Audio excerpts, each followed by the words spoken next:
Good morning and welcome to the February General PTO Board Meeting at Weston High School. Thanks for zooming in and thanks to everybody who came out in person on this extremely cold and windy day. It's quite chilly and I think we're gonna see some even lower temperatures overnight tonight. Apologies for the late start on Zoom for everybody at home. We just had our second coffee and conversation this year, hosting Lisa Barbiero, our superintendent. She was discussing budget matters at Weston Public Schools and specifically to Weston High School. And it was a great informative session and we're really happy to welcome her here for it. Last month, we piloted the coffee and conversation series. We had a great meetup with our principal Megan Ward, the assistant principals here, and Meredith from counseling. Looking to consider going on and doing a few more coffee and conversation opportunities for folks to get out and meet face to face outside of the regular general board PTO meetings. So today, we're really excited. We have Walt Durand, our high school English teacher, who's a specialist in mindfulness. He's going to talk to us a bit about that. Durand will be introducing him a bit later in the agenda. Just want to recap and say thanks to everybody who helped out with the hot chocolate for the entire school during midterms last week, or was it 2 weeks ago? It was the last week when I finished up. I can't even remember it. 2 weeks. That's flying by. We had a great volunteer turnout, and I looked at the schedule and realized we had close to 30 hours of time, volunteer time, between volunteers coming in, setting up, cleaning up, serving students the hot chocolate. It was I don't want to go without thanking everybody who came in, did that, and all our volunteers throughout the year, because just looking at it on paper, looking at the schedule, makes it really clear how labor intensive our volunteer work can be. And I'm just so appreciative of folks who come out and do things hands-on, and it's great. So thank you for that. It was a great team, and the students were very appreciative. I overheard one young gentleman saying, as they walked towards the hot chocolate, "This PTO was really great," which was a great compliment. But I'd also like to compliment everybody's students. We have absolutely wonderful, very gracious, polite students here. They were so kind. Nobody ever presumed it was free. We felt bad having to say to them, "No, it's free." They were asking how much it cost, and we're like, "No, it's for you." And I think it was great. It was great to see the kids together. They grabbed a cup of hot chocolate. They gathered and talked in the lobby and reconnected with their peers, talking about how it's going. And it was a nice little break between the two exams during the exam days. So thank you for all of that. Also, just want to remind everybody, if you're interested in helping with the 5K, our annual fundraiser, the committee chairs are looking for volunteers to join the committee. Getting started working on it now. Check the newsletter for email addresses. There's Nancy Kerwan and Yana Gu, who are the chairs. Their email addresses are in our newsletter. So please, if you're interested, it's a great, fun event to be involved in anyway. I volunteered last year. I was helping, I don't know what you call it, but shout out the numbers. We were doing the manual cross-check. They're digitally checked as they cross the finish line, but there's a backup, and I was calling out the numbers to Nancy, who is our she was typing them into a machine manually. So it was fun, and it's always fun. So please consider joining the 5K committee and see how you can help out. It's a great day and a great project. So I think we'll get into the main part of our meeting, and we'll start off with our secretary to approve our minutes from our last two meetings, and then we'll move on to our treasurer. And we have Sonia Stack from ADAP here. She's going to take a few minutes to talk a little bit about the program ADAP and how it helps our students, and just various other comments. So I'm going to turn over to Kiati for the approval of the December 22 and January 23 meeting minutes. Hi, everyone. Today I would like to present meeting minutes from December and January. I couldn't attend the last meeting, so we still have the December meeting minutes to approve. We shared them both online via email, and we have some printed copies, the December one and January. Does anybody have any questions?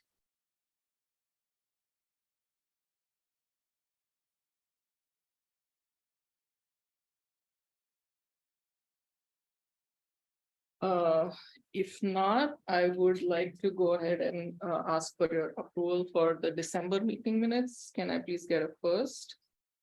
Christine. And the second, Carly. And everybody in favor? Anybody opposed? All right, thank you. And we'll do the same for January. Can I please have a first? We'll just finish here, but I think. Oh, Carly. And the second, please. Christine. Should I run one of those? Everybody in favor? Anybody opposed? Thank you for your approval. All right. All right, and now we'll turn over to Mona Pharma, who's present on Zoom for the presentation of the financials. Mona, I'm gonna pull up your financial. Great, thank you.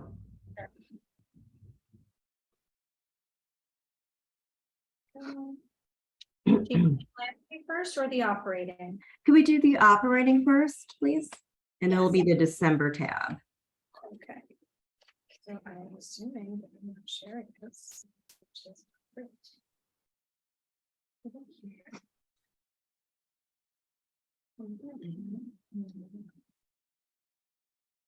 Give me just 1 second, Mona. I have them. No problem. Have Thank them you. that I am share screen. Okay. I have to, but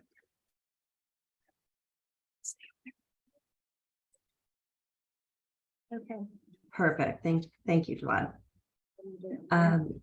December, yes, correct. Yes, perfect. So our activity for our operating account for the month of December, we received amounts for membership, $8,091, and we made payments for hospitality for $84.76 and staff appreciation for $74.43, leaving us with an ending cash balance in our operating account as of 12/31/22 of $8,146.23. Any questions on operating for December?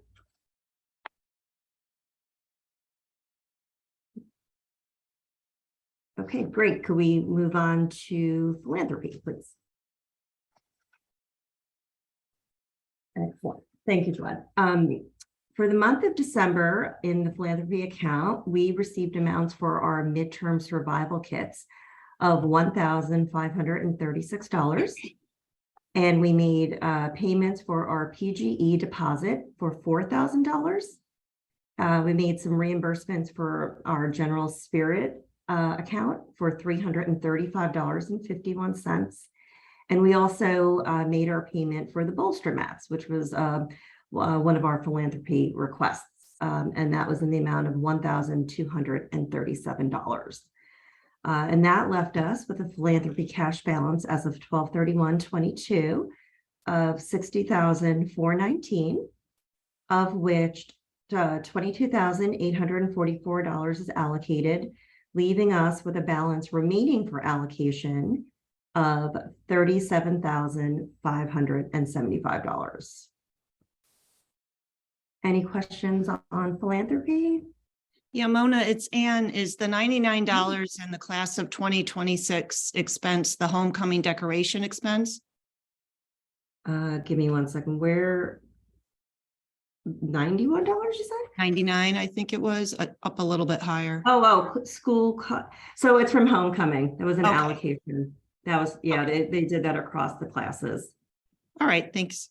You're welcome. Anything else? Any other questions? Okay, great. With that, could I get a motion to approve our financials for December? Kiati? Great, thank you. Can I get a second?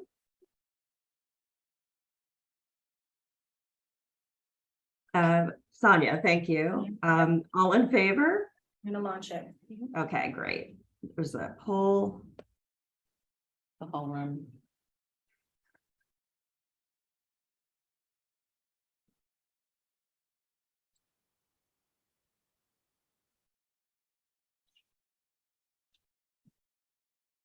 Okay, Okay, great.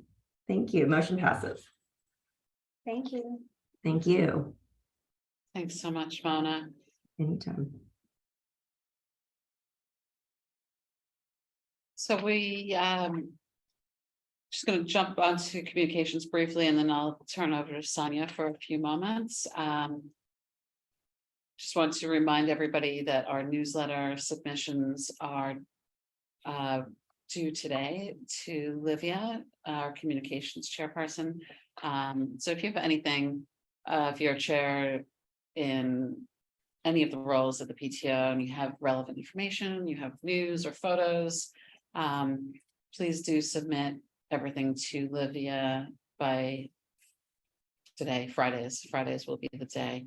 All grade reps, we encourage you to include a blurb every newsletter, so you're keeping your class parents up to date. Just want to thank Livia again, as always, for the fantastic job she does with our newsletter. It's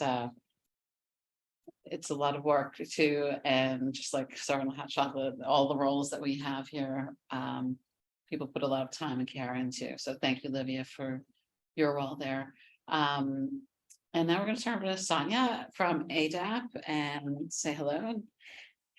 Hi, I'm Sonia Stack, and I am a parent, but I'm here on behalf of ADAP, which is Weston's Local Prevention Council. So every town in the state of Connecticut has what's designated as an LPC. And ADAP, the acronym, stands for Alcohol and Drug Awareness Program of Weston.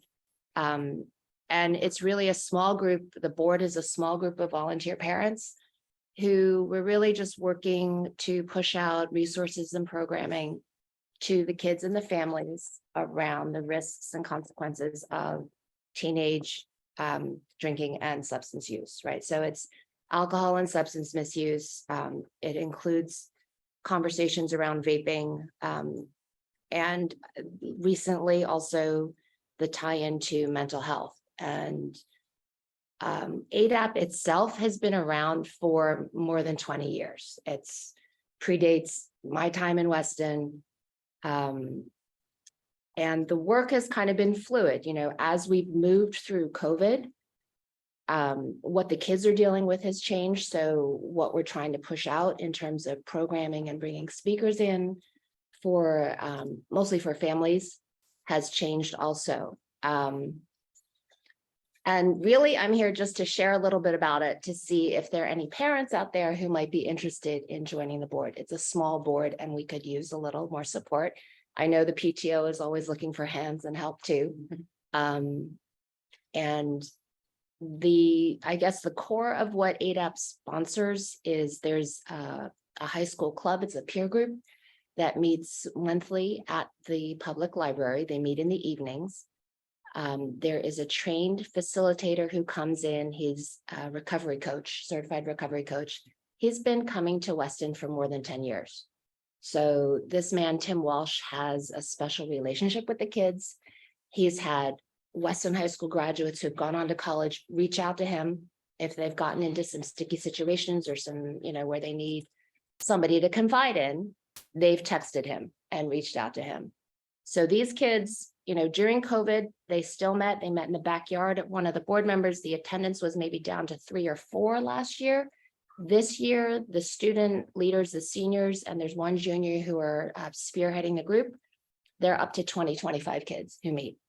First Monday of the month, it's all confidential. There's zero judgment. They just come and the students lead the conversation, but they get some guidance, right? So for example, next Monday when they meet, one of Tim's partners is going to come and present on Narcan for the kids, which is how you reverse an opioid overdose, right? So these are not easy conversations. You get eye rolls and vacant stares from your kids.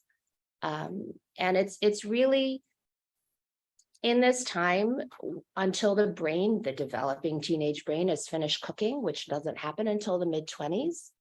The impacts of drinking and substance misuse are a lot more severe than on an adult brain. So my brain is not going to have the same adverse consequences that our juniors or even our oldest is 25.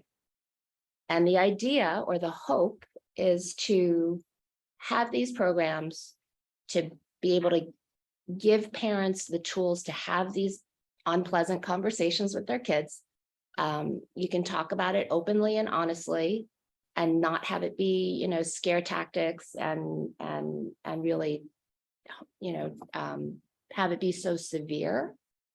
And then hopefully they'll actually be comfortable talking about it now so that when they leave high school and go on and they're on their own, they can continue. They're still going to be facing hard things as they go along, right? So if kids are self-medicating by drinking or smoking weed or vaping or whatever it is they're doing, try to have them deal with those tough situations in healthier and less harmful ways. And then hopefully when they go on, they'll continue to make those decisions, whatever is best for them, because weed is legal now. It's very easy to get. And so, no, I shouldn't say very easy. I don't know, but it's easy. And it's, there's no judgment. It's not an abstinence group. So we're not actually saying, don't drink, don't do drugs. We're saying this is what happens to you. And just make a good decision and do what's good for you and be confident in your choices. So that's pretty much it. I had a question, not about the program, but I've been getting a lot of questions about Evergreen. Evergreen. Oh, I should and, mention that. Yeah. I know we started putting out a flyer Right. And promoting it Yeah. through our newsletter Right. earlier in 2022. Right. I think it's gone off the radar and just a little bit because I'm going to get Yes. questions again. Yes. Okay. It's on, right? Yes, it is on. So Okay. Evergreen Dance is it's traditionally been held in December. And then it paused during COVID. And when it came back last year for the first time, it was held in June, early June, because we still wanted an outdoor venue where you could have ventilation and doors open and whatnot. It's 9th and 10th graders. It is ADAP's largest fundraiser. So it's really a fundraiser, but a lot of people just think, oh, it's a school dance, it's PTO sponsored. There used to be a tradition where the freshmen would ask the sophomores. That several years ago, we've tried to move away from that and have kids come in groups or with their friends and not a date situation. So it is going to be, I think it's the first Saturday in June. We do have 2 chairs in place. Great. And they're getting going with that, with securing a venue. So I would just say stay tuned. I don't know off the top of my head what the date is, but I believe it's the first Saturday night in June. The other the other programs that we try to do, we try to bring in a fall speaker. We have now twice sponsored a Rising Freshman Forum for current 8th graders and their families. That's been in the spring. And that's together with the high school, with Megan and Mr. Doak at the middle school, because it is for current 8th graders who are moving to the high school. And we have a panel of speakers to talk with kids and their parents together about these issues. So those are sort of the core pieces. If anyone is interested in helping out, if you could drop my name in the chat, maybe my email in the chat. Let's do it. And just please feel free to shoot me a note. It's, I mean, it's important messaging. It's not, you know, it doesn't have to be surrounded with Sonia, what's your negative email? energy. TribeStack, TRIBE, TribeStack@gmail. So I've been involved for 6 years, and it is time to sort of get some fresh blood in and some new thinking. And we have a great board, but it's we have a lot of people who work full-time, and so we could use some help with people who have some time and some interest and just some ideas. You know, what can we do for the kids? Christina was really involved for a bit, but just, and again, just overall mental wellness. You know, the kids are facing a lot, and they feed off of, I think, the energy that's in the home, right? So if we're like this, and it's just going to push out to the children. So try to keep things chill, but talk to them about this important messaging. You know, it's important. I should mention we have 4 boys, so it's not, and our youngest is a junior. So this isn't something that each child is different, but it's still important to have these conversations, I think. Thank you. Thank you so Thank you for the much. time. That I was very, appreciate it.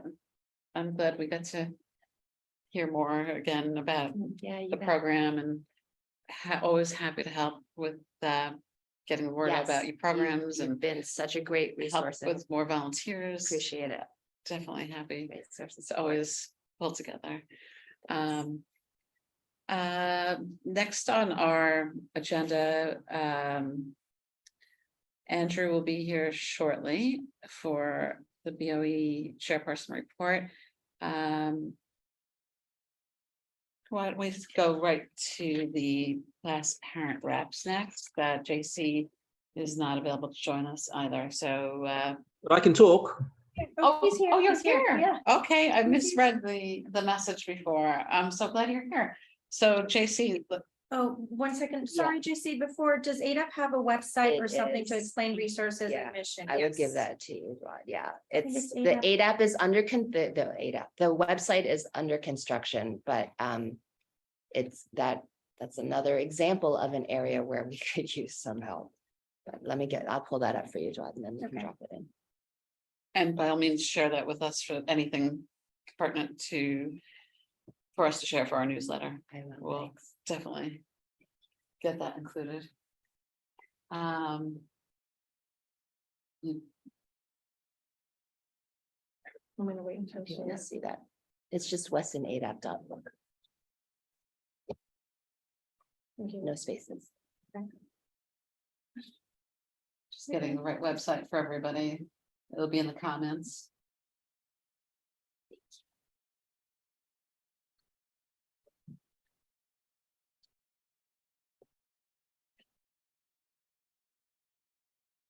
Thank you, Mindy. All right. So it's there in the comments for folks to refer to for the ADAC website. And JC, Mhm. ready to hand over to you. Thank you. Thanks. So it seems like this month seems to be like webinar month, or the last few weeks, because I've seen a ton of external as well as presentations and stuff related to SPED. Last week was a great presentation put on by the district around transition programs and what happens with your kids when they finish high school, and different paths for them to take, not just for the SPED community, but also kids who are seeking alternate paths to their future, and not necessarily the college route. So that was a great presentation by the district. I have been sending out to the group. So if anyone is interested, I will make sure it gets back in the newsletter again. But I have been sending out to the group different webinars and things as they come across. I come across them. So there's one last week on trust. There's another one coming up on guardianships. There's a 3-day webinar put on by the state, CERC, which is the State Education Research Council, or Resource Council, I should say. And that's going to be around, again, around transitions and, you know, SPED and what happens when your kid finishes high school. I'm also looking to put on within the group a SPED event over the next few weeks, probably after this break, just to get together, coffee, whatever, for any parent who's interested in SPED over the next, you know, within the district, in the high school specifically, not across the board.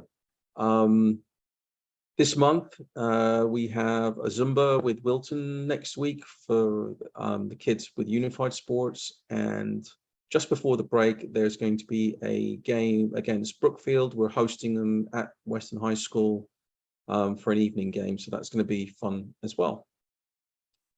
So yeah, there's a lot going on. It seems to be like a lot of education, a lot of lawyers and different groups in Connecticut seem to be full on with their webinar and education series going on. So as I come across these things, I've been sharing them out with the group, the SPED parents group. And if anyone wants to join, you know, anyone can join. You don't have to have a child necessarily in the high school, but if you've got kids coming up or you think it might be relevant for someone, just please send them my way and I'll make sure I add them to the list. That's it. Any questions? Oh, there's a question. JC, I have a question. Yeah. I know you've said in the past that, well, first of all, I'm always like in awe of like how you're trying to connect, you know, and make a more unified community. So in that vein, I know you've mentioned at some point that you have students that are not SPED come and support the students that are SPED, in Yes. particular with the sports. Yes. So I'm thinking like when you go to these like basketball games that we go to, like the varsity ones in particular, part of the magic of it is that there are so many students there supporting the team. And it's just an amazing, you know, just an amazing environment, whether they lose or they win, it becomes almost irrelevant because there's just so much energy. So I'm wondering if it would be, and Megan's here and I'm looking at her, I'm wondering, and if probably you guys already do this, stop me, if there's a way to connect the students to come and do that rah cheering. They have been. As well. Okay, because and also in what a great opportunity to also teach them, you know, how to support without putting down, because it's two teams of kids that both kids need support. It's a very different approach as to when, you know, some of these other teams come here and they're just like really like us versus them. It's like kind of, it's such a good opportunity to. I mean, guys, if anyone, sorry, Megan, I don't know if you're talking, but if anyone comes to watch the game, I mean, it was like we were all the parents were cheering for both sides. It's not competitive, like, Right. oh, 450, because it like literally they get the ball, they run to one end, someone Right. till they score a shot, and then they pass the ball to the other team, they go to the other end, and so Right. it always ends up as a draw, and it's great. I mean, it's fun, and But what I'm thinking is if there's a possibility of doing a more structured initiative where the students, the peers that they see every day in and out that are athletes and some that are not, could also go and cheer them on. Not necessarily just their parents, not necessarily just the people that are in their family, but just as it happens with the other students here, how great to see their own peers come and cheer them on. that's And great. it's such a great learning both ways, right? I like the idea, and I don't know, Megan, if you wanted to say anything, but I'll definitely mention to Eric. I think it's beyond Eric. So, because Eric is doing a lot and I want to make sure He's doing so much. They're working in coordination with Circle of Friends, which is Yeah. another peer-to-peer group, which is awesome. So I think that's. Circle of Friends is doing something with Unified. I can't remember if it's the Walt and Zumba or if it's Yeah, another. it's just before Zumba. They're meeting up for that. Yeah. So, but it sounds like what we're also talking about is kind of doing a whiteout similar to the game. Yeah. Like getting Yeah, kids from the high school to come and share the money. to come and share So them. let me talk to a couple of kids who I know are kind of the ringleaders Mhm. and see what we can get. That'd be so sweet. Maybe there's something we could consider too to support them and like have them come, you know, like we've done with the hot chocolate Yeah. or donuts or something to Yes. add to it, Yes. to, And for them just to have add there. to the festivity. So they can also, I mean, that is such a great experience for any kid. Let me talk to Mark great too, idea. because, it would be nice to get to a place where we're treating those games as we treat all Right, games, right? exactly. So the boosters might open up their Exactly. concession stand Exactly. and kids are gonna come, and right? So to make it a whole school event. Exactly. It's definitely one of That our was so goals nice. this year. I think that's a great idea. If that could happen, that would be the best thing ever. So awesome Yeah. idea. And I think is it the week before break? Yeah. Yeah, so we have a little time to build some momentum, do some announcements, and I'll put it in my week ahead. I think it's also great for parents at home, if you're listening, to see events like that in the week ahead and encourage your kids to come for those events too. for all And of our then events. like Anna's saying, to get like the basketball teams, and that could be through athletics, right? That they can Right. push out that. It can be a little tricky because they're often in conflict, Yes, right? Because we're looking at our gym usage and when some of Mhm. the other teams may be, Mhm. but yes. As It's looking it's at the- Go ahead. actually during it says the varsity game is afterwards, I think. So it's arrival at 6 p.m, play the game and then stay for varsity. Yeah, which is awesome. So the Which is same way awesome they're because- saying for varsity, it would be great Exactly, if our right, teams can could come come and support. earlier, right, support. Great idea. Thank you for bringing that up, Mona. Thanks, JC. Thanks, Lucy. Thank you. It's all great, great stuff, and definitely let's keep the conversation going, and obviously, we'll advertise this in our newsletter as well, get the word out, and happy to support from the PTO perspective any of the ideas that have come up to make this happen and make it an enjoyable experience and have a great group. Moving along on the agenda, we've got the parent reps, and I'm just going to pull up what I have from the seniors and just ask if Carly wouldn't mind starting with the juniors, and we'll jump back to the senior class in just a moment. Sure. Have we talked about the midterm survival kits? Not in a meeting. No, Okay, not we've just written about it. post the meet, So thank you for everyone who supported the midterm survival kit. It was a huge success. We sold a lot of kits and we had a lot of interest for some kids who came up and didn't have a kit ordered. So we tried to get the word out, but maybe there's better ways that we're open to hearing about, because some kids like thought they had one or wanted one and didn't. We did try to offer it that day. We had extras and were able to day of. So that actually was helpful this year. And we had a great group of volunteers who helped deliver the kits over 2 days. And it was a great success, especially because it's our last one as the class of 2024. The proceeds went to class of 2024, but we are now handing over their survival kits to the class of 2025, who will be doing the finals kits. And Joad, you already know so much about it, but of course we're here to help you with that in the spring. And then after that, there was a lot of sugar since we've been back to school, because there was the hot chocolate during midterms, and then our SGA expressed that something that they wanted was to do something with the Spirit Fund on the days before their dances, or like a big junior class event. So the day before counties, we were in giving hot chocolate and donuts, which is what they requested. So I guess they like it. We had a lot of other students from different classes come up too, and we had enough donuts, but we actually ran out. So it did make us think about like how nice it was to have the whole school together first off, or just wanting to do something more for everyone, because it was a little like awkward, to be honest, with, you know, being there in the lobby and having a lot of other kids come up and you felt bad, so we just gave them donuts and hot I chocolate. think it's worked better when the weather is better, like in the fall and the spring, and you do something like that in the courtyard. So you have a particular grade coming into the courtyard. I see. And we talked about doing it in the senior lounge. It's a smaller space, so having 170 something kids funnel through that space would have been tricky too. And then we decided on the lobby, which is appropriate, but then you don't want to, as a kid's grabbing a donut, you don't want to say like, Right, what I grade know. are you in? Right. Yeah, so that part of it was It sort was, of it was a little impossible. tricky, but it was great, and it was just like the hot chocolate was in the lobby, it was great. Yeah, they were really polite and sweet and great, and it just made, you know, as a volunteer, there just made you want to be in the school more with them and do stuff. It was really great.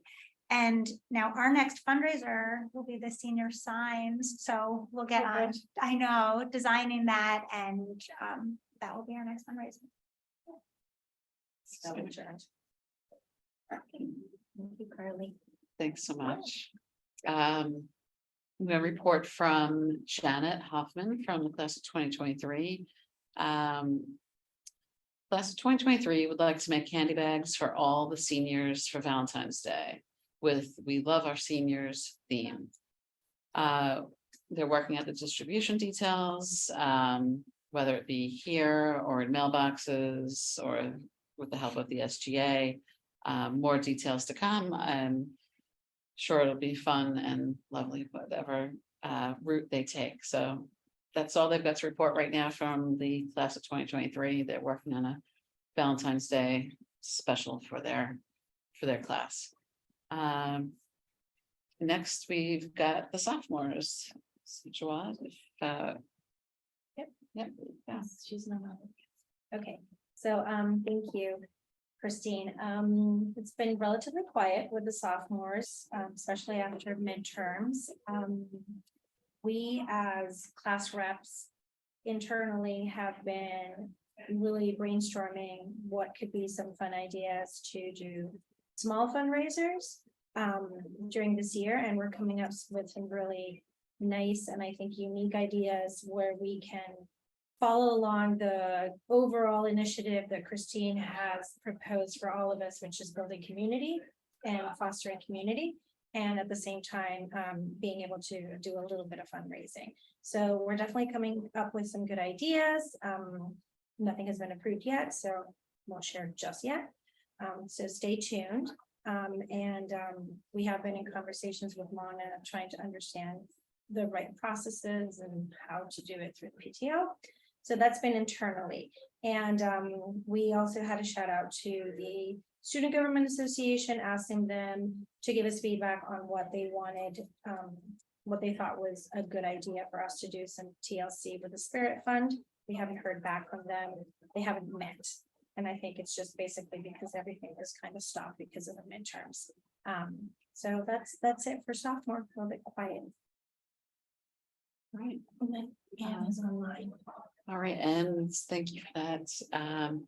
We have our freshman parent rep and Kyle online today, and love to hand over to you, Ann, to hear what's new and exciting with the class of 2026.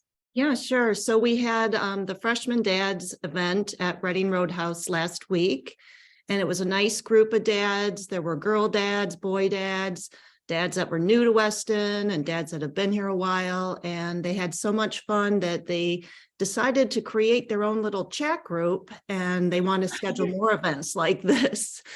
So I'm going to put that in the newsletter and put a link there. So if anybody wants to join the chat group, they can. And we're looking for ideas for freshman mom events. That's really good. Yeah. So good. That's really, that really made me so happy to hear, Ann. I'm so excited. Jawad was just saying how one of our themes this year is community and connecting people, and it sounds like a tremendous success. So thank you for pulling that together. And it just really makes me happy to hear that so many folks did connect and are looking to continue. Did you have any ideas for moms? Has anybody suggested anything, or? Not yet. Not yet, okay. If anybody online has any suggestions, Ryan, please chime in, because I'd love to see the momentum keep moving along with these kinds of opportunities. So well done, Anne. Thank you. Welcome. And next up on our agenda have Principal Megan Ward. She's here with us today. Just to give us any updates or comments that she'd like to share. I think that midterms went really well. Do I need to come up with? If you want, because that's perfect. actually. Okay, great. I think midterms went really well. We had Miss Greenberg brought her dogs. We had a little, I know, really, really cute. Yeah, so calm and gentle.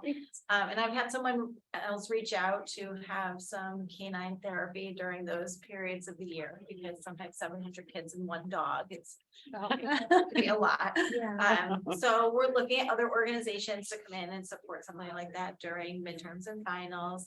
Not that we want to create an environment where we need therapy dogs, but it's just, I think it's really sweet for the kids, and they get a kick out of it and get some love, and the dog gets some love too, lots of love. The hot chocolate was a huge success. So we're super thankful for that. February break is right around the corner. So we have, sports our winter sports teams we've had some senior nights, which was fun. And those will be coming to a close sometime at the end of February into early March, and then we'll head into our spring session for our sports teams.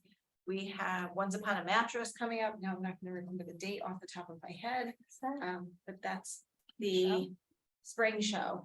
Yeah. Yeah. What initiative is that with? Yeah, I'm trying to cover all of our bases.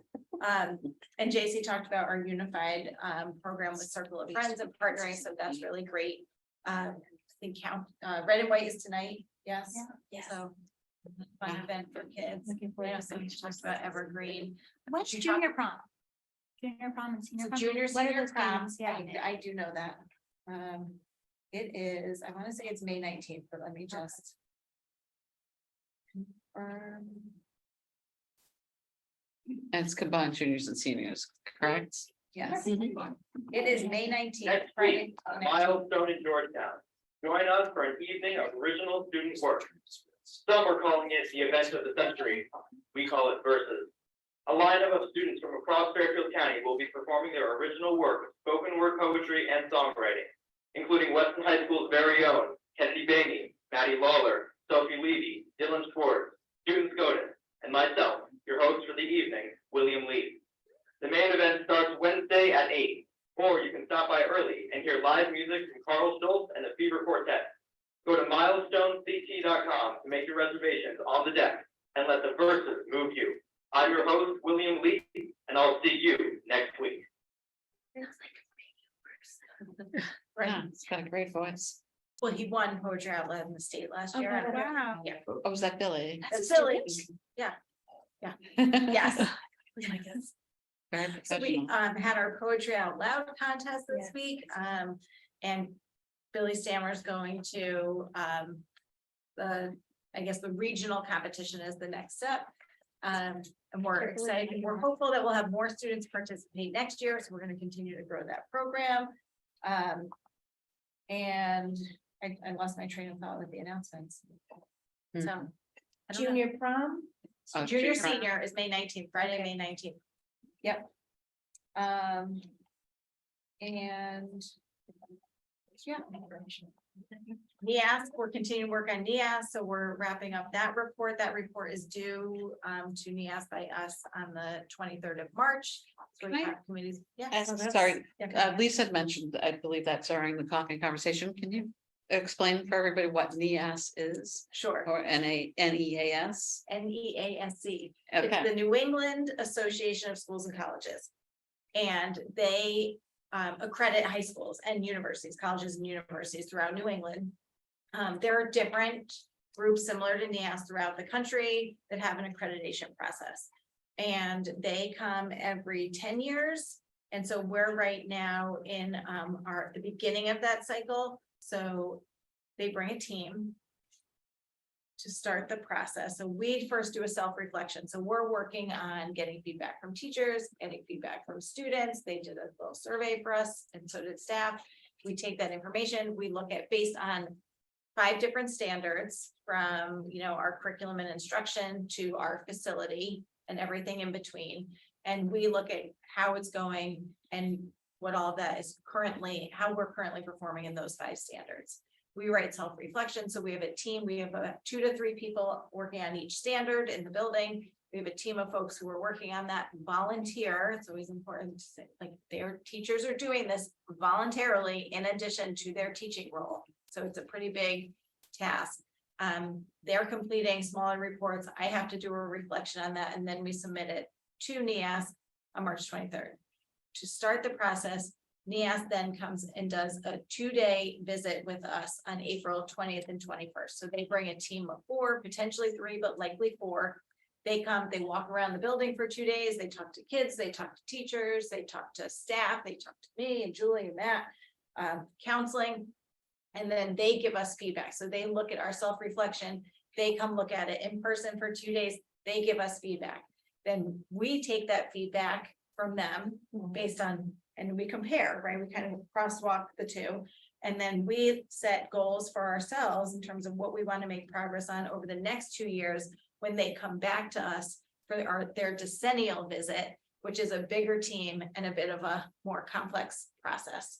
So it used to be when NEAS did a visit, I don't know, Walt, if you heard of it, but it's like almost, not that the building shuts down, but it's like every single member of the staff have a role in that process. And I think over time, NEAS has reevaluated that and recognized how time consuming it is. And we do have the business of teaching and learning going on in schools every day. And so they've helped to streamline that a bit over the years. So we're happy with this new process.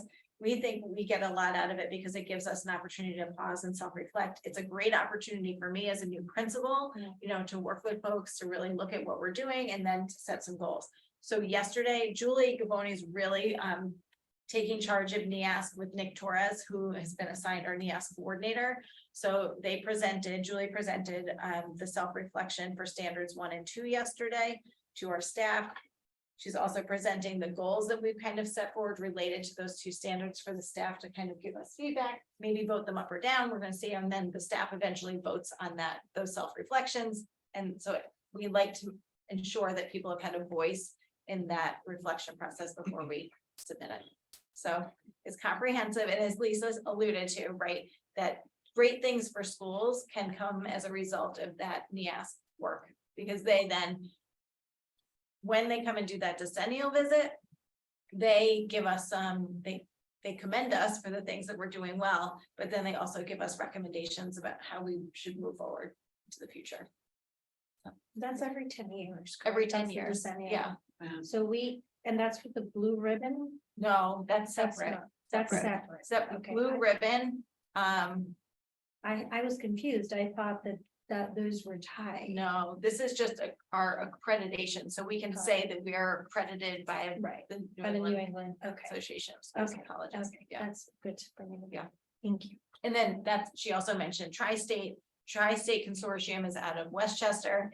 And they are coming for us to do essentially a self-reflection on our math programming. So they're coming in to consult with us and ask some questions. We get to ask some questions, and those are kind of partner schools that are in that Tri-State Consortium that will come in as well. Sorry.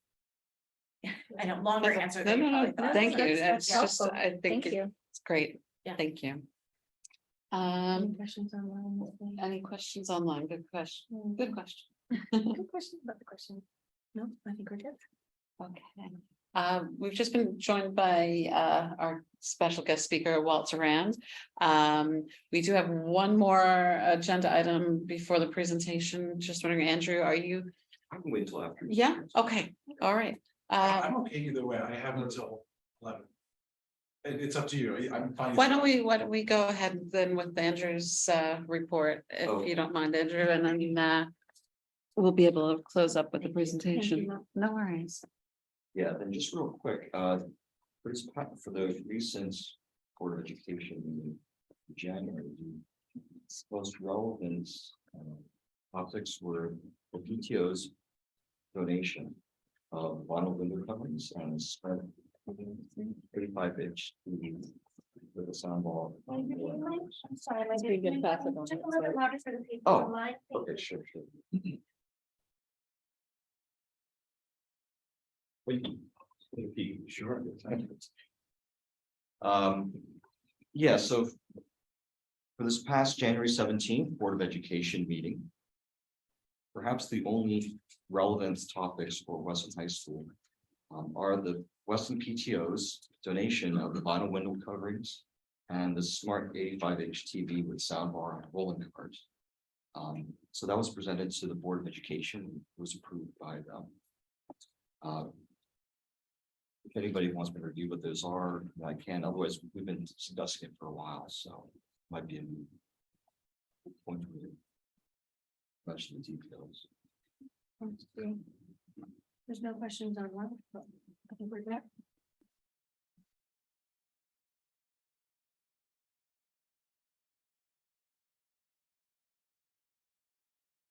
So that's it. It was a very short, it was a rather short meeting. Andrew, is this one that's already been posted online with Liv? Is this? I don't know, I just sent a copy of Okay. these files to her Okay, today. When I sent to previously, I was just too busy and I didn't send it to her. no worries. No worries. I just want to let folks know that these reports are housed on our website and you're able to pop online and see them on the Weston High School PTO page. It's got its own drop down tab for the BOE reports from our BOE chairperson, Andrew. And we do post them there and we share a link to it in our newsletter. So if you're not able to follow along today, there are more details, a lot of information alongside what was already mentioned today. So thank you very much for that. Thank you. Now we're ready to actually hand over to Jawad briefly, and I don't want to take the sail out of her winds. I'm really excited that we have Walt Durand here, so I'm just going to say that and let Jawad do the formal introduction, as she's the one who coordinates all our guest speakers. So thank you for Thanks, Christine. that. Okay, so as you all know, we have been very lucky in having these very enthusiastic speakers every month.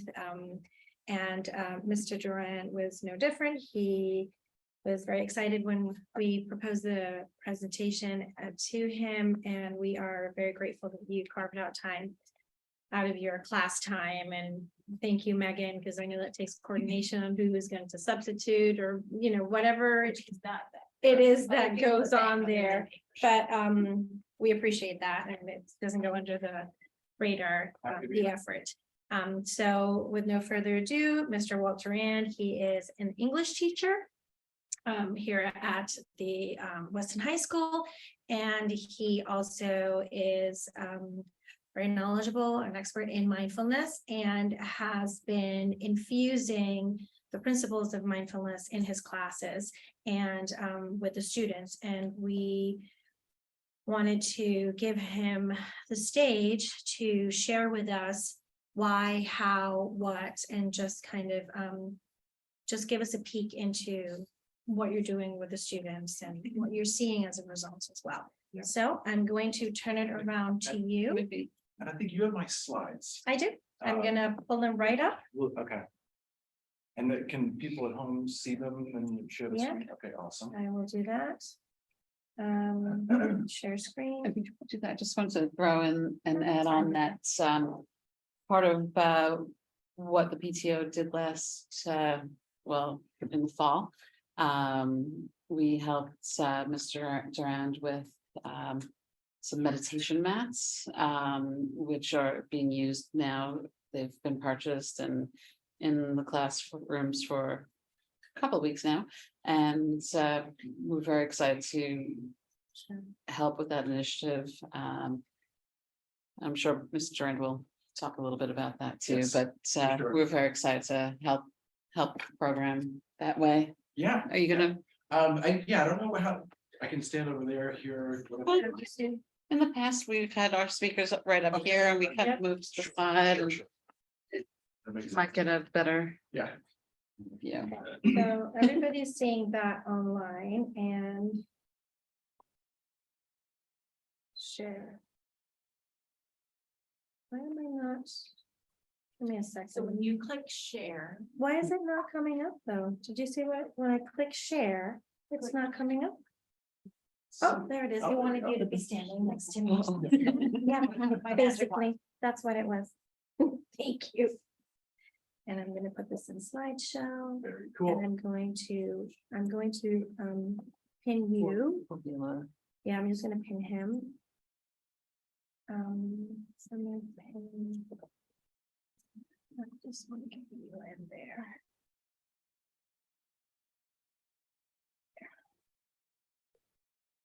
So All right. fancy. All right. Cool. Thank you. So Thank you. fancy. Well, hi, everyone.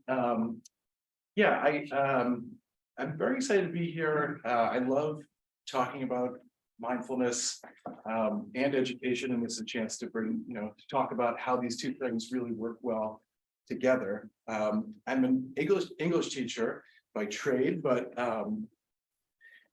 mindful meditation has been a big part of my life for going back over 20 years. And I'm working on a degree right now in mindfulness studies through Lesley University. I in the fall completed an internship that was a partnership between Lesley University and Weston Public Schools, so that I could take what I was learning through this degree program and find as many ways as possible to bring it into our schools. So yeah, a lot of good things have been going on. When I think about meditation, I like to think about it as a way to engage your mind. And so I was thinking about this as a kind of acronym to help kind of reinforce what it is we do when we engage with our minds optimally. And that I think mindful meditation can lead to a mindful inspiration that fuels potentially each day. Certainly what I do when I meditate every day, the mindfulness skills that I've been practicing over the years that I try to bring to my students, that they really kind of are very energizing, that they kind of allow for a newly inspired perspective, and that we can re-access this every time that we sit to meditate formally, or even just get into mindfulness informally. So I'll talk more about this today as we get into it. Next slide, please. So yeah, these are the things I'd like to cover. I want to do a very quick exercise just so that we can immediately kind of get into some breathing and grounding very quickly to talk about how mindfulness is defined, because I think it's a word that gets used a lot, but I think actually has a fairly complex and really interesting definition. I'd like to talk about the benefits of mindfulness for our students and schools, as far as I see them and have seen them, and as far as research supports. If people are willing, I'd like to try a short guided meditation and very short, like 3 or 4 minutes at most.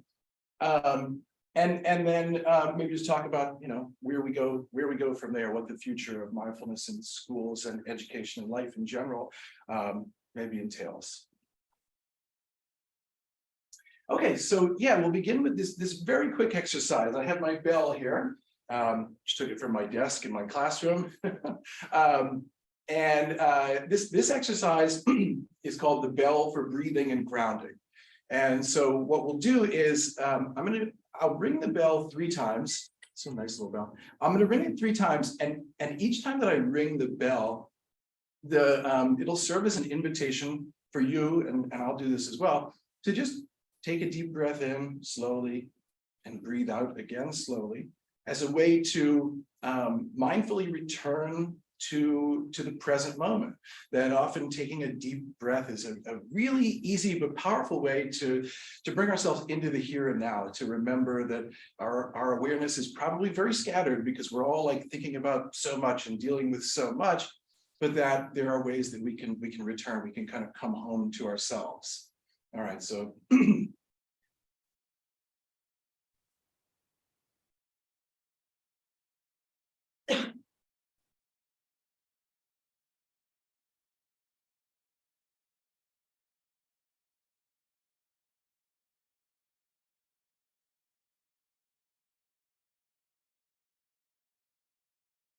Thank you.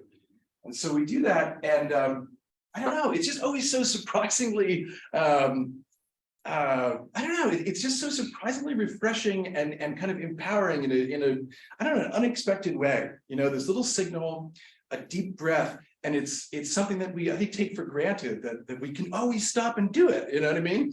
But we have to be deliberate. We have to be conscious of the fact that is available for us, and then do it, and maybe every single time be surprised at how good it feels. Okay, thank you.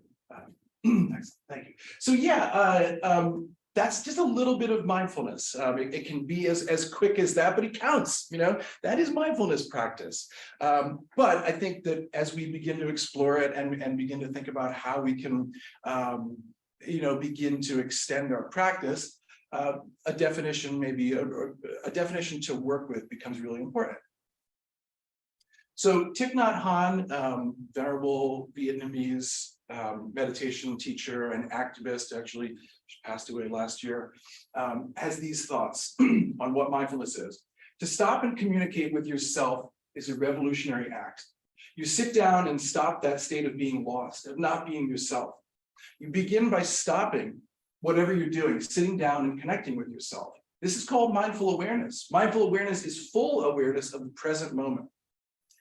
You just need to sit down and breathe in and out. In just a few seconds, you can connect with yourself. You know what is going on in your body, your feelings, your emotions, and your perceptions.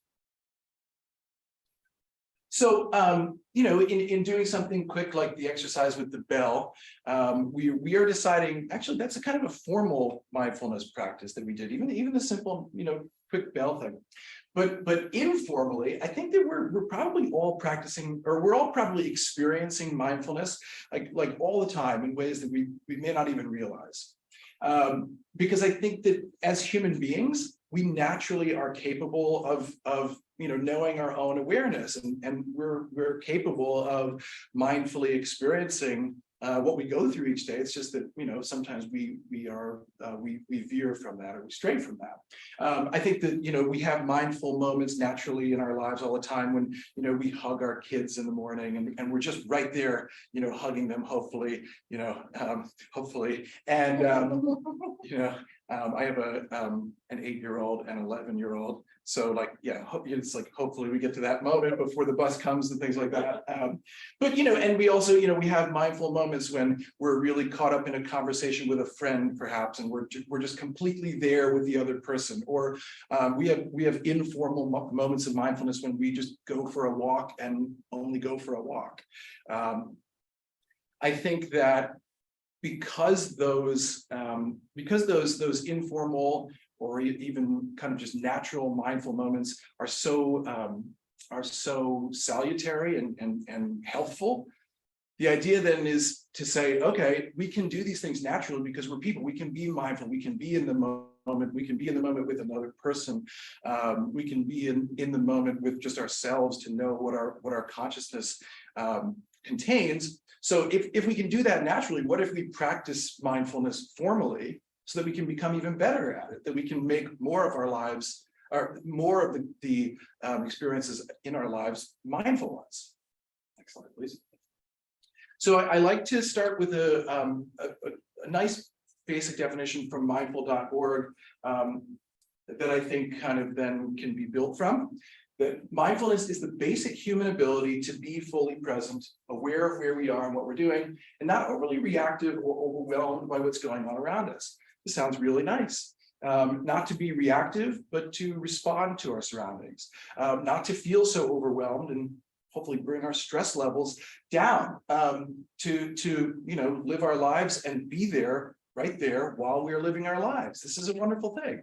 Next slide, please. And then I think as we start to build from that basic definition, and things become more complex, they become more rich. And I think it's helpful to consider the word mindfulness and where it comes from. So the word mindfulness, the way that we are using it, actually comes from an ancient Indian word, sati. And sati can be translated as recalling and remembering. Joseph Goldstein, a luminary of mindfulness, says that it refers to the practice of wholesome recollection that supports and energizes us on this path. I guess that the idea is to recall and remember where we are. That makes sense. Sati, which gives us the word mindful, or which is the root of mindfulness, the way we use it, is also sometimes translated as heartfulness, and that's my favorite way to define what mindfulness is. That it's actually heartfulness. That sati can be heartfulness. That it's the idea that, okay, if we're coming into the present moment, in a way we're wrapping our heart around it.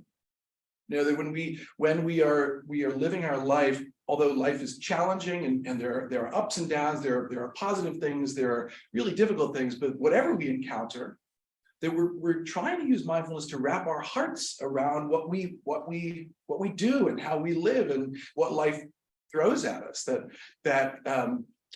We kind of bring this heartful awareness, that it's a mindful awareness, but it's heartful, and the translation is funny here, right? But that in a way we then are saying that life becomes that much more positive if we can wrap our hearts around. We can be in the present moment with kind of compassion and kindness to direct that to ourselves and to everything that we come upon. It's really powerful.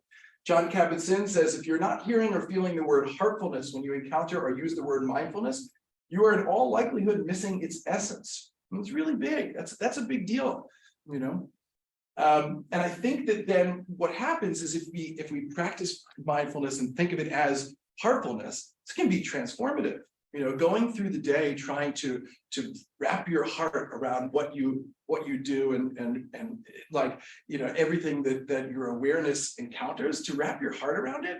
I mean, these are just words, right? But to even conceptually think about that, to wake up in the morning and say that my day will be contained by my heart. This is a beautiful thing. And this article by Selman and Buddharasi says that the translation of sati then suggests emphasis on personal transformation through enhanced self-knowledge, clarity, and self-inquiry, as well as reorientation, and that's key, to the world through in-depth awareness as a vehicle for alleviating our own suffering and that of others. Alleviating suffering, bringing our hearts to our lives. And by doing that, totally reorienting the way that we see the world. Our mindful awareness, our heartful awareness totally changes the way that we see everything. And this can be incredibly refreshing and rejuvenating and inspiring. So this is where we get into the aspect of inspiration from mindfulness. The way I like to think about it is through this kind of progression, that formal mindfulness practice. So, for example, something like doing a sitting meditation for 10 to 30 minutes every day, sitting and being still, perhaps like on a meditation cushion or lying down, and practicing breathing and bringing your mindful awareness to where you are and what it feels like to breathe, as a formal mindfulness exercise, can lead to mindfully deepening your connection with sources of inspiration. And that's where we come back to this idea of heartfulness, that we could potentially look at all of life as a source of inspiration, that we, through formal mindfulness practice, could begin to return to, I guess, becoming a witness again of the miracles of what life is. That we get caught up in the busyness of our day to day. We do, our students do, we all get caught up in the busyness of our day to day, and perhaps we, use mindfulness practice to return and say, but it's all such a miracle. Like the ability to wake up in the morning and just breathe.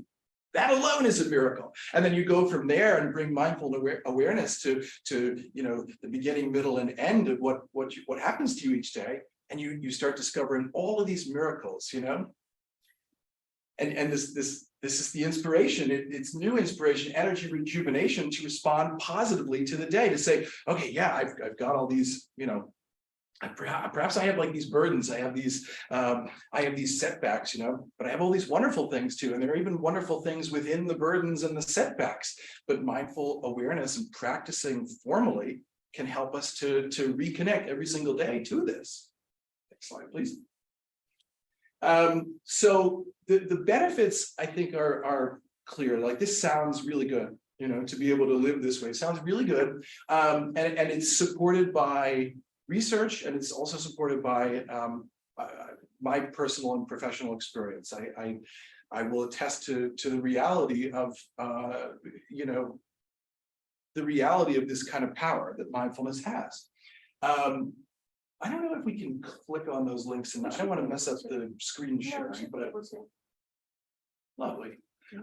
So the research, you know, this fall made a website, designed a website that then is now available on the Weston Public Schools homepage. I think there's a button for it, but it's full of all kinds of research. If you scroll down, this is just one of the pages that's directed at, you know, designed for older students, but there is so much research out there that supports the fact that this isn't just kind of like, you know, flowery talk about like what could be, and oh, it'd be great, you know, if we could all kind of, you know, make the world better and be happier, less stressed. It's not some kind of like pie in the sky dream. There's lots of research that supports the validity of this, and the body of research is growing. Okay. Yeah, and you know, it would invite everybody to explore that. There's resources for younger students, older students, parents and caregivers, and also for educators. And so I think that, like, as a society, we're beginning to start to put mindfulness, formal mindfulness practice in the same category as like a healthy diet, getting regular exercise, reading to stimulate your brain. I think we're well on the way to recognizing that, you know, we don't always have the best diet, or we don't always remember to exercise every day, but they'd be really good for us if we could do them. And when we do them, we feel great. And I think mindfulness is, you know, being perceived in that way. And I've had a lot of personal experience with this. So I started meditating when I was 18. And, you know, for the past then 20 plus years, it's been life-changing for me. Bringing my stress level down, you know, bringing my energy levels up, clarity, you know, increasing clarity, increasing compassion, all these things. I feel like I've lived them. A few years ago, I guess this is going back almost a decade now, I had Lyme disease really badly. I struggled with that. I really suffered with Lyme disease. And I felt like my mindfulness practice was one of the things that kind of kept me going through it all. So I've definitely had a lot of transformative personal experiences. And then it has really been a big part of my professional experience, or my professional, you know, experience now for the, you know, 15 or so years that I've been an educator. That, you know, that same calm and clarity and compassion that it allows me in my personal life, of course, is invaluable in the classroom. And that giving this to my students, that practicing mindfulness with my students in the classroom, I think has really strong and very interesting results. You go to the next slide, please. So here's a picture of those, the very same mats that the PTO so graciously funded. These mats that can be used for meditation, yoga, etc. And some students enjoying the use of them. That kids really, you know, they really like it. You know, they really like practicing mindfulness in school. I think, you know, it's, you know, I think part of it is that it's just different and fun. But I think that they kind of, they have felt the benefits, I think. You know, so I'll have students come in from the halls at, you know, the beginning of class, they come in from the hallway. You know, in the hallway in a high school, you know, it's chaos, and it's noisy, and it's complicated, and it's sometimes, you know, sometimes fraught with, like, you know, all kinds of things. But they come in from the hallway, and they sit down, and on a day that we practice mindfulness at the beginning of class, they put their phones away, and they disconnect from whatever it is they came in from the hallway with. And we just do, you know, something that takes 4 or 5 minutes, and breathe, and practice like some simple breathing exercises. We do things like the bell, but we also maybe do things that are kind of a little bit more deliberate too. And they kind of change. You know, a group of kids that has come in and is all kind of, you know, all over the place, they settle in. And it's almost like they, after we meditate, they're in this different place, you know. I mean, there's such good kids and they're so hardworking and they're dealing with real stress. But then when we meditate, like I see them almost become like the best versions of themselves. It's not perfect, it doesn't always work, and definitely doesn't work 100% of the time. But I see generally kids who you know may have come in and they're like, oh, I'm worried about like this test I took last period, or I've got all this stuff I have to do later today. I've got all this homework I have to do, whatever, all these projects. And that's kind of keeping them from being right there in my class to do the good things that they're really capable of doing. We meditate and all that kind of quiets down, and they're back, they're right there again, you know, and they're like the best version of themselves, ready to tackle the kind of great creative thinking and problem solving that they can do, you know. It's kind of magical. And you know, we don't do it every day, but when we do it, it's something that I think just really kind of has that profound effect. And it's not just in my class, by the way, that meditation or mindfulness practice is happening. It's really cool. Like our school culture has all these kind of ways now that mindfulness and is coming to, you know, our students through advisory and the ways that mindfulness has been infused there, through the PE and health classes, where the PE and health teachers are themselves like experts on how to do this kind of thing and how to help kids with it, through the DBT work that's been done with counselors. I mean, there's just, it's very, so like, it's, you know, talk about inspiring. It's really cool to see a school culture that embraces this the way that it does. With the Take 10 this year, you know, which Megan has brought us, you know, and I love the name of the Take 10 because it's so like mindfulness. It's so it's simple but incredibly powerful. You know, that it's 10 minutes where kids can disconnect, and I've been, you know, on certain letter days in our 8-day cycle, setting up my classroom like this so that kids can come use these mats. Any kid, you know, from all over the school, 9 through 12, can come and use these mats and try mindful meditation out. And it's you know, so it's kind of wonderful to watch the way that, you know, kind of roots are being put down in terms of how we approach SEL, how we approach, you know, social emotional learning, how we approach health and wellness as you know, as a whole kind of community, a whole kind of educational community, you know, with the PTO, with staff, with students. It's wonderful.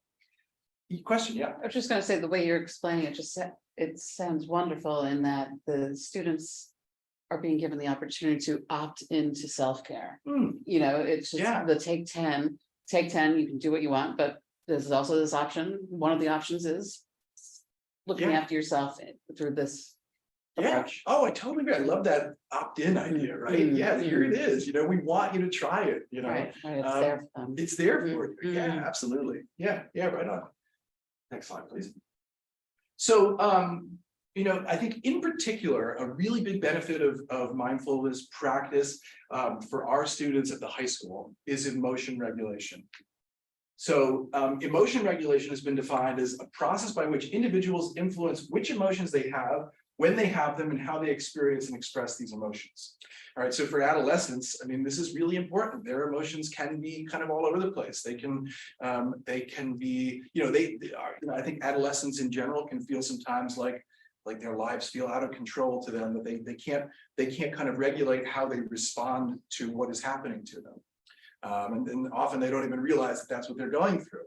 But then mindfulness can bring a way, it can offer a way to, you know, to alleviate that scattered feeling, or that feeling that things are out of control. So emotion regulation, it's been shown through research that students practicing mindfulness reported fewer reactive or involuntary responses to stress, including less rumination, less intrusive thoughts, and less emotional arousal.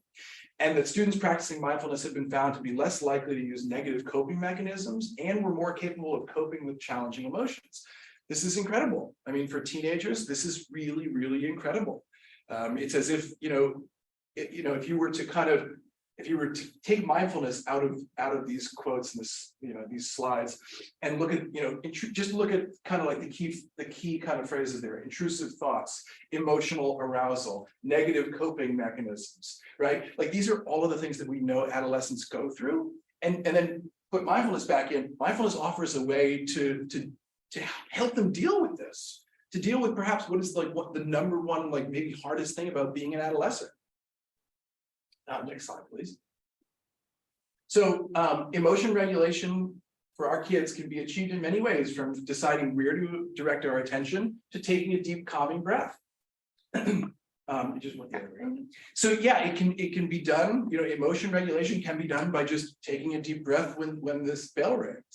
And that although it is simple, it has actually effects at the neurological level. And research supports this, that mindfulness meditation has also been shown to activate areas of the prefrontal cortex involved in emotional regulation. It has been suggested that mindfulness decreases amygdala activity and improves emotional regulation. Mindfulness is believed to be able to diminish stress and emotional reactivity and improve overall health. So at the neurological level, teaching kids even to begin by just knowing when you can stop and take a deep breath, that doing that can change the way that their minds work, that they become less kind of controlled by something that is very reactive, the amygdala, this fight or flight stress response kind of center of the brain or part of the brain, and to bring themselves more into their prefrontal cortex, the most evolved, newest part of our brain, where we do all of our higher order thinking, and we can kind of problem solve our way into, to respond to the challenges that life is going to throw at us. Okay, so a deep breath changes our brains. It's amazing. Next slide, please. It's these wonderful benefits for students. There are wonderful benefits for educators as well, and that this is not just my personal experience or the experience of other teachers at this school, but that this is also supported by research. So in a study of K-12 teachers from 2021, participants who integrated mindfulness practices into their lives, who embodied mindfulness by practicing it, learning about it, expressed a sense of empowerment. Child-centered philosophies, shared examples of choosing new responses in their work environments, made efforts to listen and consider other perspectives, observe students and colleagues more closely, practiced self-compassion, and took steps to increase self-care. These are the things that make great teachers. I want to point out that in Weston, we are doing these things. As I was saying before, it's a whole kind of like community approach to this. And we have teachers here who are at an amazing level doing all of these things. I just think that with formal mindfulness practice, we can continue to fuel these things, to enhance these things even further.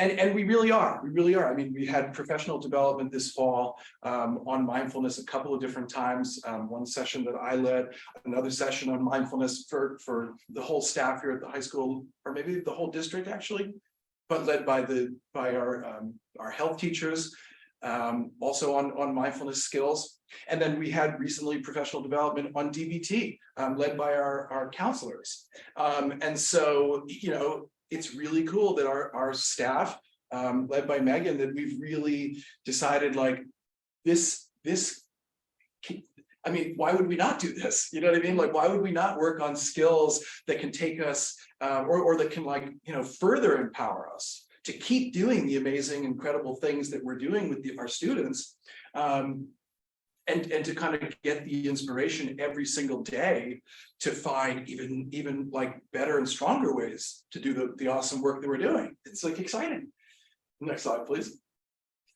Just some books that are, I think, helpful if anybody wants to do any further reading. I really love The Mindful School by Patricia Jennings. Kind of covers everything that is mindfulness in a whole school, and the chapters, she's Patricia Jennings, another luminary in the mindfulness field, but especially in education.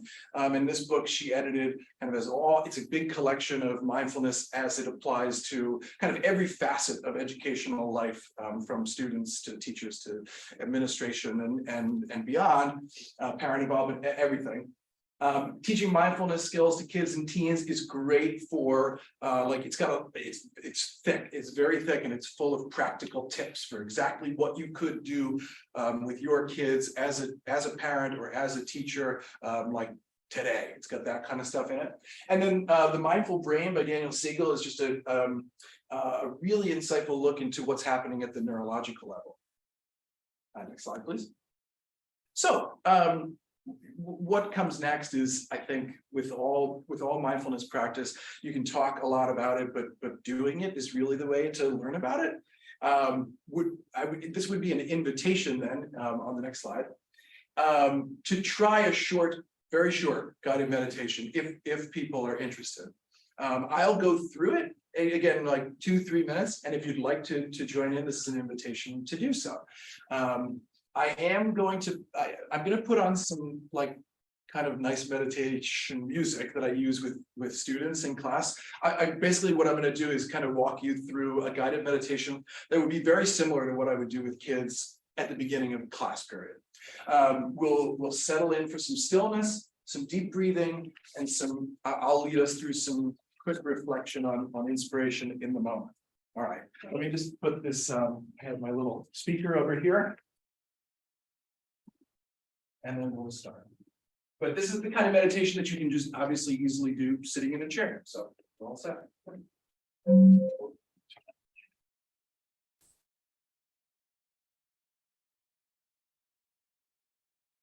a little too nice. This is basically how it goes in class too. All the adjustments.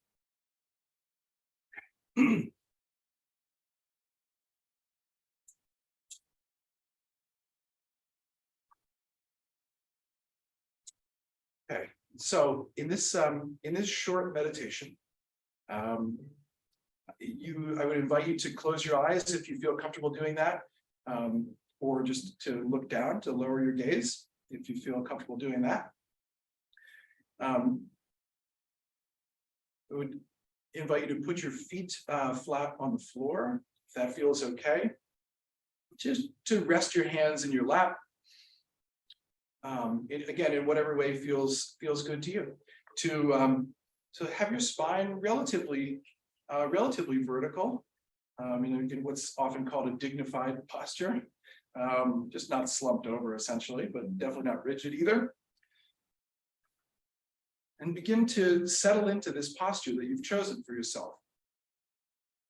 And we begin this meditation by accepting exactly where it is we are seated. To feel our legs settling in, noticing the connection to the ground below us, letting the arms relax and settle, hands calm in the lap, shoulders relaxing, letting go of any potential tension that could be held there, noticing the entire head relax.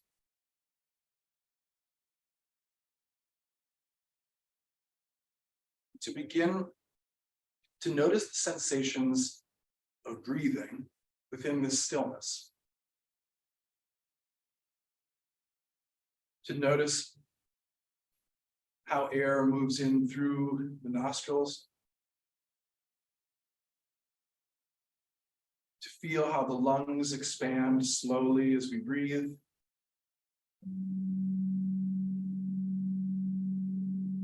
To watch with the inward eye how it feels to breathe out.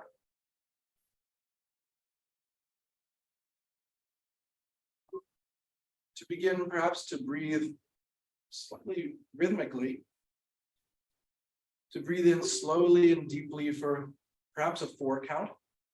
1, 2, 3, 4, and to hold the breath momentarily. And to breathe out slowly and deeply again for another 4 seconds or so.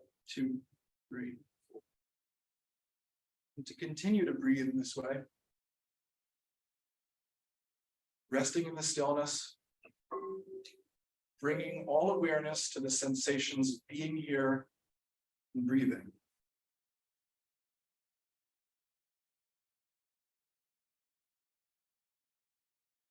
Distracting thoughts will surely arise, and that's okay. When they do, just to gently notice them, and then let them go again, to return your awareness to the sensations of breathing and stillness. And to return your awareness to breathing and stillness as often as necessary.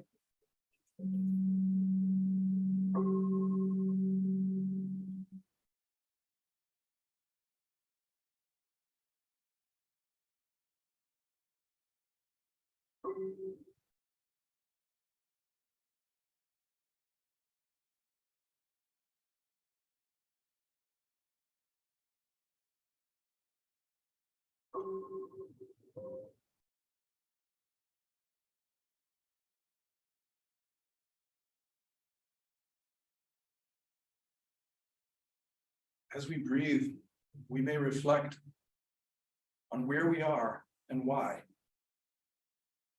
That we are a group of people who have come together in a place of learning. School where our young people strive to become themselves.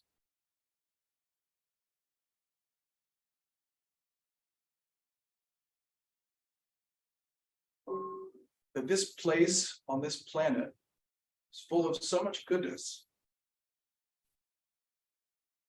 Yes, there are challenges, but we face them with the spirit of creative problem solving. We seek wisdom and new knowledge as we explore, young and old, students, parents, teachers, all together for a common purpose.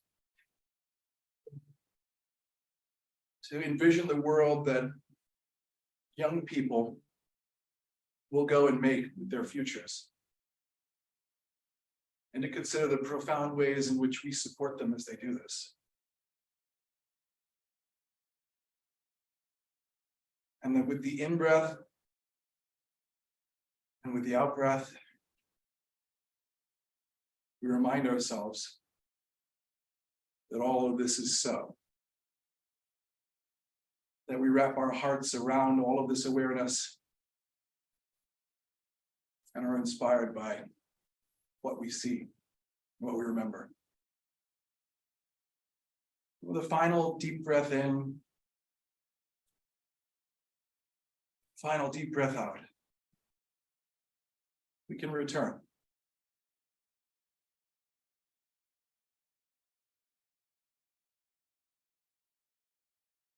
Oh, thank you, everyone. That was enjoyable.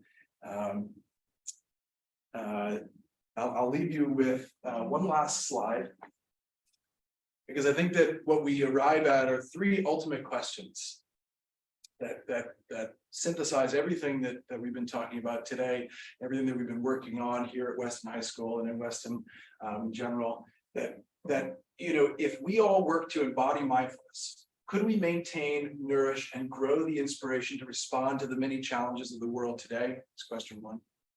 Question two, could mindfulness be accessed by people everywhere to help to encourage and amplify problem solving and peaceful interconnectivity in response to what feels sometimes like a national and global societal vacuum made from distress and disaster?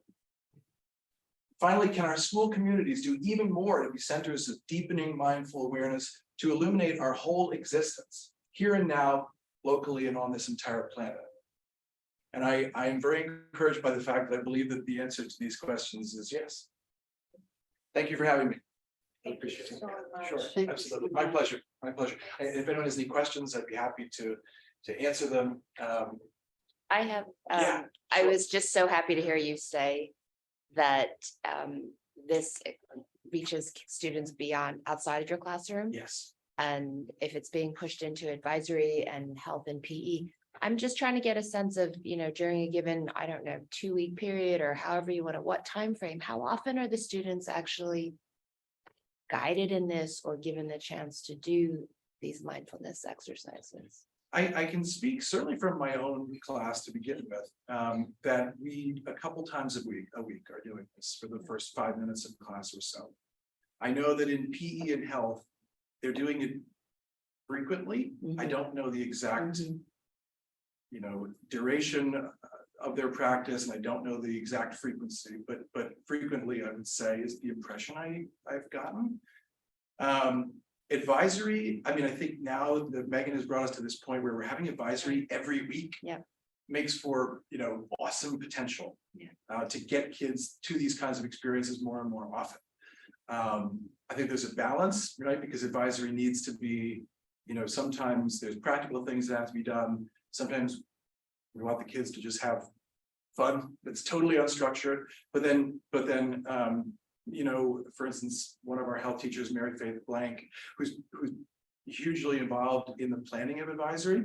She is a major proponent of mindfulness work and has been doing it in the past. And I know has plans to bring it in even more vividly as the rest of the winter and spring go on.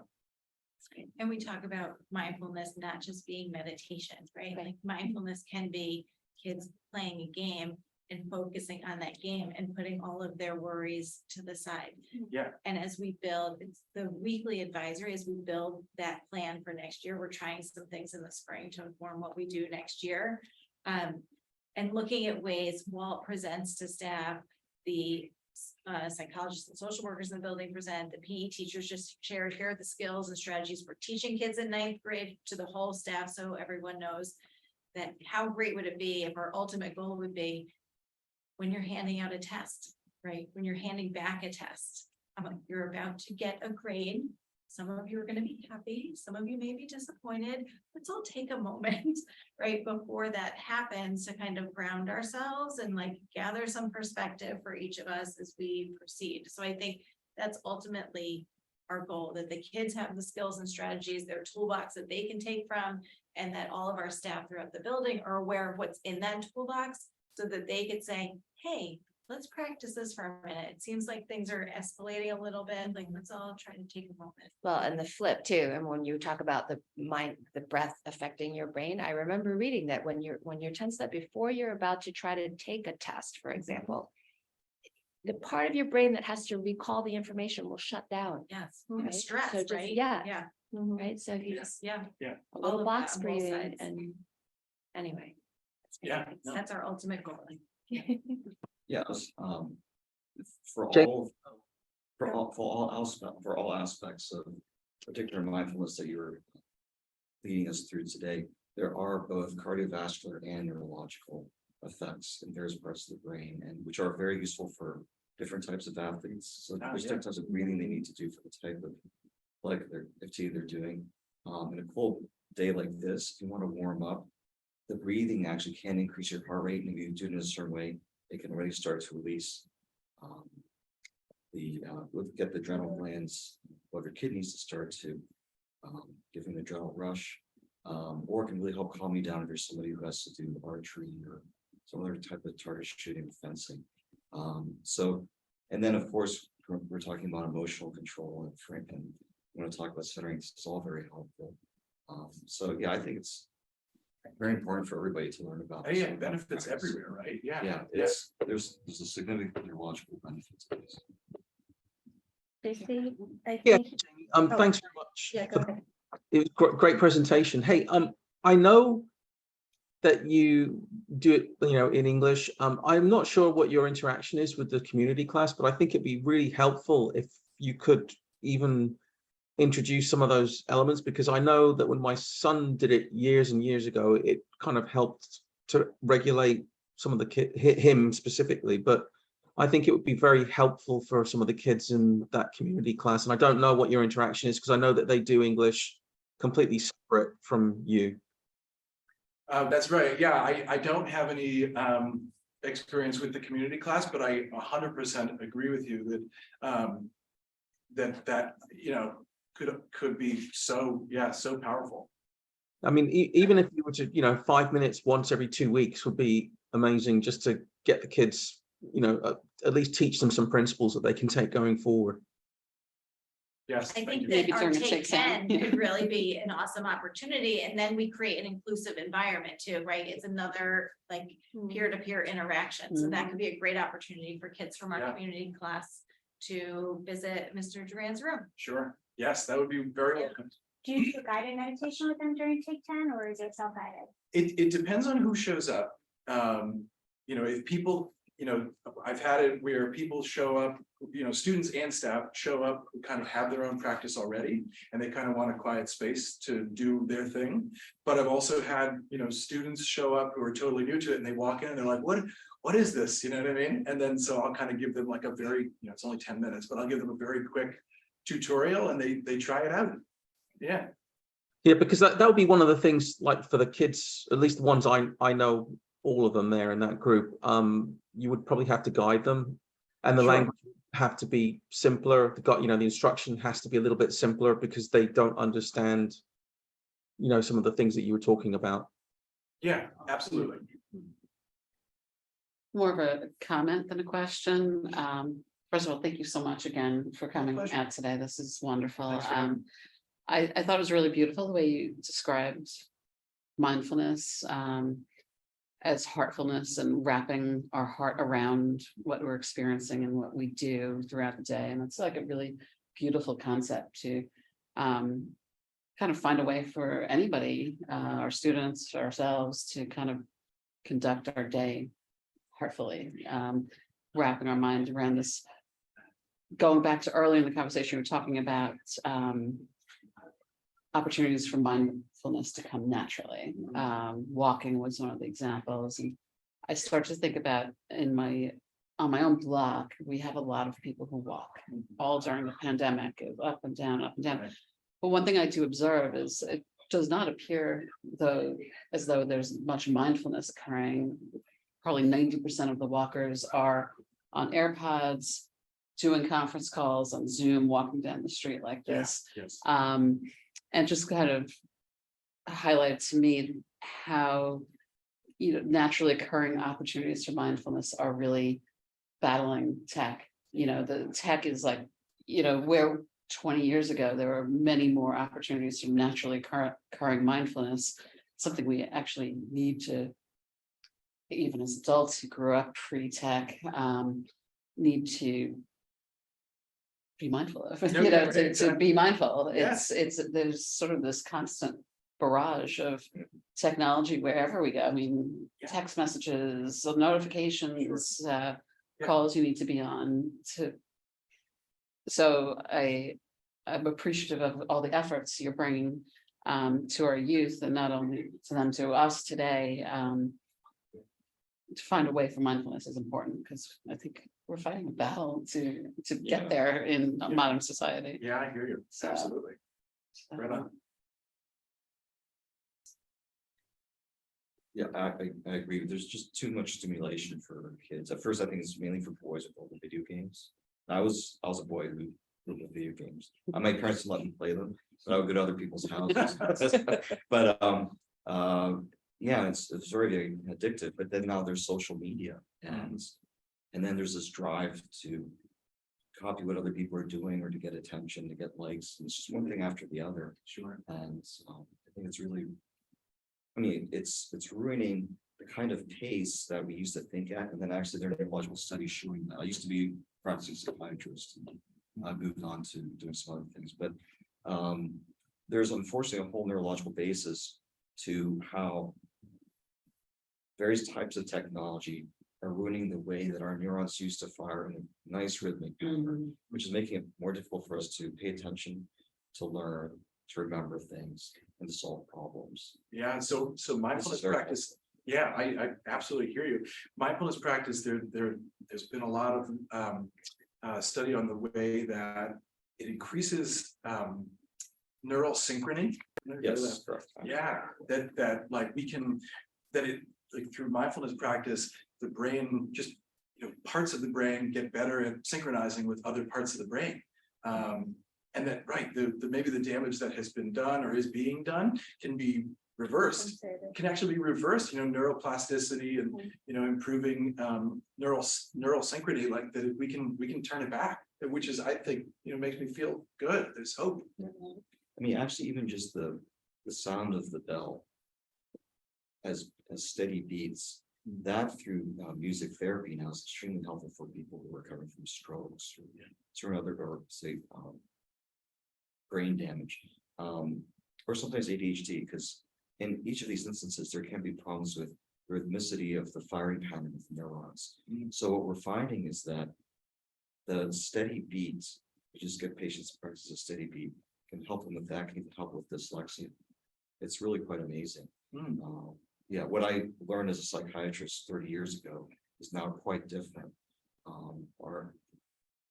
So mindfulness actually happens to help to modulate much of this. That's the way we used to be prior to the technology. Right. We recently found out my son is dyslexic, my 8-year-old, and I'm going to read more about that. Thank you. Yeah. All right, I think, Are there any questions online? No, I think we're good. all right, Well, thank you for having me. That was Yeah, fantastic. Just happy to be here. Thank you. Oh, thank you. yep, there was a thank you online. Sure. Thanks. All right, well. Looks like we're on the dot for 11 o'clock, wrapping up the meeting. Thank you. Thank you again, of course, to Mr. Durand for coming today, and Megan, of course, for coming to all our PTO meetings. It's much appreciated. Love having you participate with us and share, and thank you for that. Just a quick reminder, our next general board PTO meeting is on Friday, March the 3rd. All our meeting recordings are available online if you want to refer back to any of the old meetings, or if you have a friend who didn't get to participate today, just let them know where to find them on our PTO website. And that's it. Thanks very much for zooming in. Thanks to everybody for coming out, and have a wonderful weekend. Stay warm. Thank you.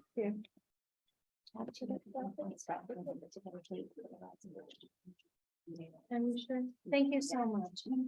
Yes, great. Oh, yeah, thank you for having me. Can we have you